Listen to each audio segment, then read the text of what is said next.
दोस्तों मैं हूं आसिम जिलानी। आज इस वीलॉग में हम आपको बताते हैं कि ज़राए चोलिस्तान का 60 लाख से ज़्यादा का जो बंजर रकबा है, उसको ज़ेरे काश्त लाकर 10 अरब सालाना जीडीपी हासिल किया जा सकता है। जी हाँ दोस्तों, इस्लामिया यूनिवर्सिटी बहावलपुर के vice chancellor engineer professor doctor Athar Mahboob ने एक प्रोजेक्ट तैयार किया है, जिसके ज़रिए जो ज़राए चोलिस्तान की 60 लाख से ज़्यादा का जो रकबा है, बंजर रकबा है, उसको ज़ेरे काश्त लाया जा सकता है। वो कैसे ज़ेरे काश्त लाया जा सकता है, प्रोजेक्ट क्या है और ये कैसे काम करेगा, इस हवाले से इस्लामिया यूनिवर्सिटी बहावलपुर के vice chancellor engineer professor doctor Athar महबूब क्या कहते हैं, आए हम आपकी उनसे मुलाकात करवाते हैं और आप इस प्रोजेक्ट के हवाले से जो उनकी गुफ्तगू है वो सुने।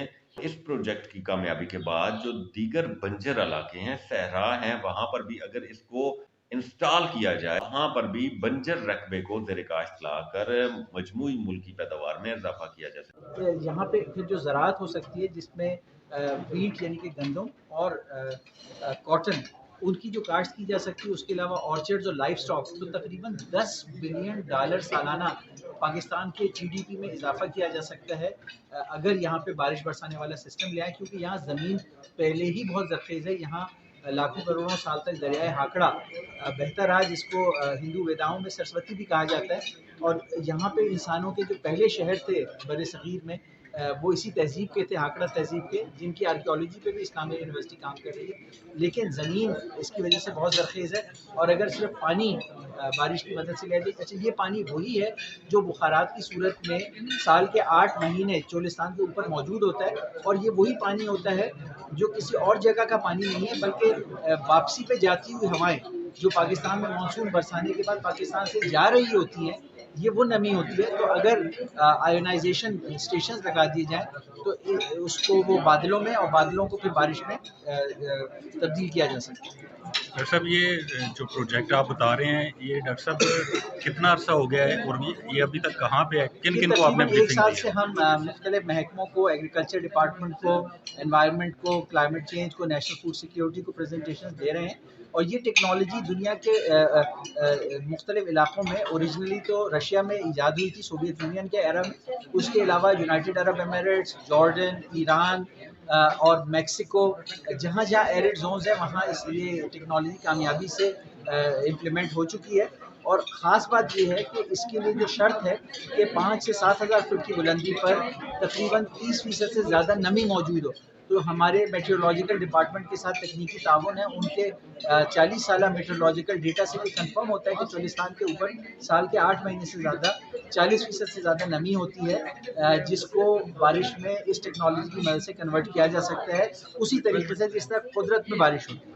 क्या डॉक्टर साहब ये एचईसी का प्रोजेक्ट होगा या ये चूँकि एक रिसर्च प्रोजेक्ट और तालीमी नौइयत का प्रोजेक्ट नहीं है, बल्कि एक सोशियो इकोनॉमिक इम्पैक्ट का प्रोजेक्ट है।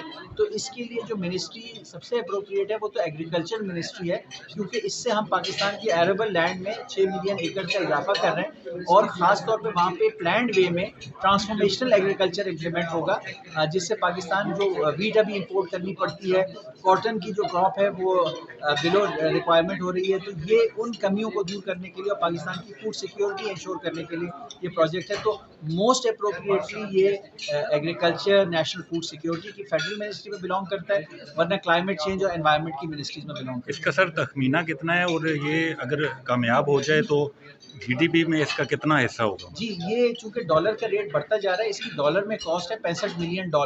तो अब वो बढ़ के डॉलर के रेट की वजह से 10 अरब रुपए के करीब जा चुकी है।